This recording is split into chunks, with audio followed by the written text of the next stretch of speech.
أشرف ربيع، خريج كلية تربية رياضية بنات جامعة اسكندرية سنة 2019. بدايتي مع لعبة السوفت بول والبيسبول كانت من خلال دورتين. أول دورة تدريب وتحكيم، تاني دورة مشاركة فعالية.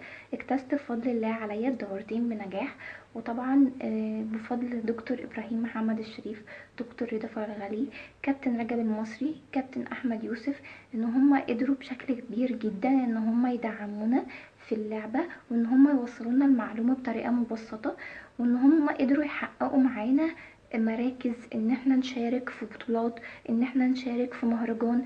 قدرنا ان احنا نكون اتحاد كويس جدا في فترة صغيرة، لان اللعبة جديدة في مصر بس طبعا معروفة في بلاد تانية ومحققين فيهم نتائج.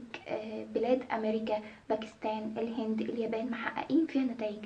فمصر بإذن الله الفترة الجاية هتحقق فيها نتائج بصورة سريعة جدا، لأن اللعبة بسيطة جدا وسهلة، وممكن تتعدد مراكزها. زي مثلا أنا كنت ضارب، ممكن أكون رامي، ممكن أكون ماسك، ممكن أكون حكم، ففيها كذا حاجة. زي مثلا أنا في بداية مشواري مع اللعبة أنا كنت لاعبة سوفت بول. بعد كده تم ترشيحي من رئيس منطقة اسكندرية للسوفت بول والبيسبول وأعضاء الاتحاد إن أنا أحكم. ابتديت إن أنا أتمرن على التحكيم، ابتديت إن أنا أنمي نفسي عن طريق يوتيوب، إن أنا أتفرج على حكم من أمريكا اسمه برين هيرتزوج. بجد استفدت منه كتير جدا، وقدرت ان انا اعرف قانون اللعبة اكتر، ده طبعا من خلال البيبر اللي هم قدموه لي في الدورة. قدرت ان هم ينموني يعني، وانا اساعد نفسي اكتر واكتر. وبالفعل انا حكمت في بطولتين، بطولة في القاهرة وبطولة في اسكندرية، ومهرجان كمان حكمت فيه، كان مهرجان افتتاح للعبة. حكمت في التلاتة، كنت حكم اساسي.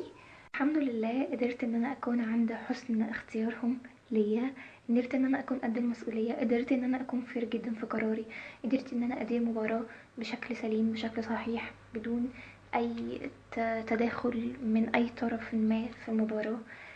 فهديكم برضو ديتيلز صغيرة جدا، يعتبر عناوين عن اللعبة. اللعبة دي الملعب عبارة عن شكل مخروطي، بيختلف طبعا بعض مساحات فيه بين البيسبول والسوفت بول. البيسبول للرجال، السوفت بول للإناث. البيسبول الكرة بتاعته 9 أنش، السوفت بول الكرة 12 أنش. المضرب في البيسبول بيكون حجما أكبر من السوفت بول. عدد الفريق بيكون 18، 9 هجوم 9 دفاع. بس ده أنا قدرت إن أنا أوصل لكم حاجات بسيطة، وده فيديو توضيحي ليا وانا لاعبة.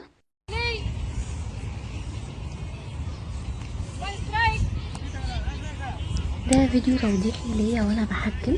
طبعا بنستخدم بعض المصطلحات، بلاي اللي هو بيبدأ الضارب ان هو يضرب، وبيبدأ الرمي ان هو يرمي الكرة.